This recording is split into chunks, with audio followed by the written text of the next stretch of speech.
नमस्कार दोस्तों, मैं हूं डॉक्टर रामप्रकाश अनंत और आप देख रहे हैं जन स्वास्थ्य। दोस्तों, कोविड-19 का एक नया वेरिएंट आया है जिसकी काफी चर्चा है। फिर से एक बहका वातावरण बनाया जा रहा है। तो पहले मैं कुछ तथ्यों के बारे में बात करूंगा और उसके बाद बात करूंगा कि क्यों हमें बहुत ज्यादा भयभीत होने की जरूरत नहीं है, पैनिक होने की जरूरत नहीं है और थोड़ा सतर्क रहने की जरूरत है।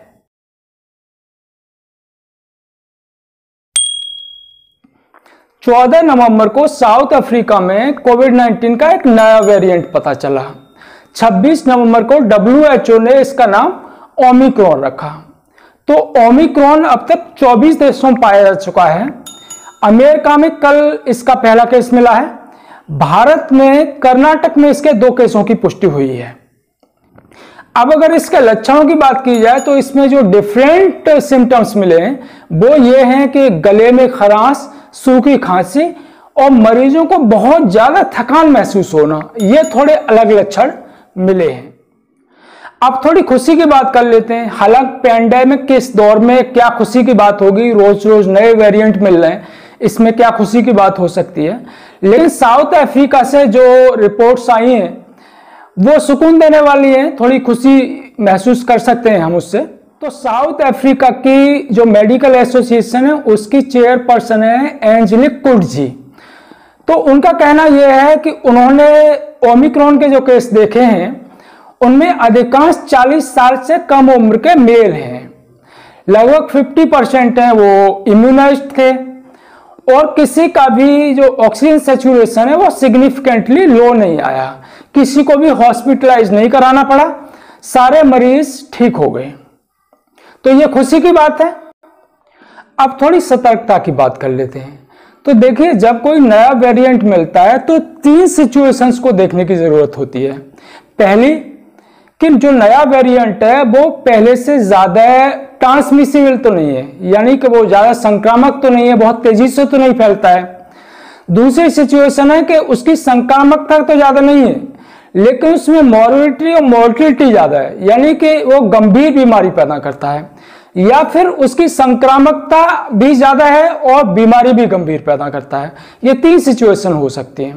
चौथी बात गौर करने की हो सकती है कि उस पर जो वैक्सीन है उसका क्या रिस्पॉन्स है। तो ओमिक्रॉन के बारे में अभी तक ऐसी कोई बात नहीं आई है सामने। अब तक यही माना जा रहा है कि न तो उसकी संक्रामकता ज्यादा है और न वो ज्यादा सीवियर डिजीज पैदा करता है।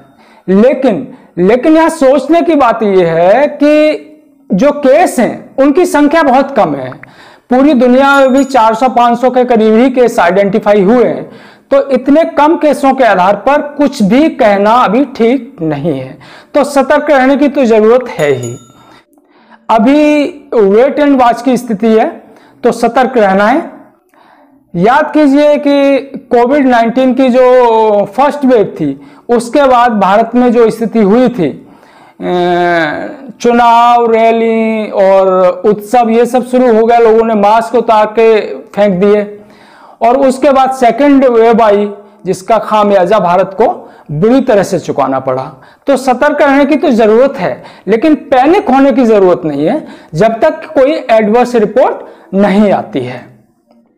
अब आप WHO की मुख्य वैज्ञानिक सौम्या स्वामीनाथन का कल का स्टेटमेंट सुनिए, इसे सुन के आपको थोड़ा सा अच्छा लगेगा। बताना चाहूंगी कि ये ओमिक्रॉन वेरिएंट के बारे में पता लगा है, कुछ ही दिन हुए हैं, 4-5 दिन हुए हैं। और सबसे पहले तो हम साउथ अफ्रीका के जो वैज्ञानिक हैं जिन्होंने इसको पता लगाया और सारे विश्व को बताया, उसके लिए हम सब आभारी हैं।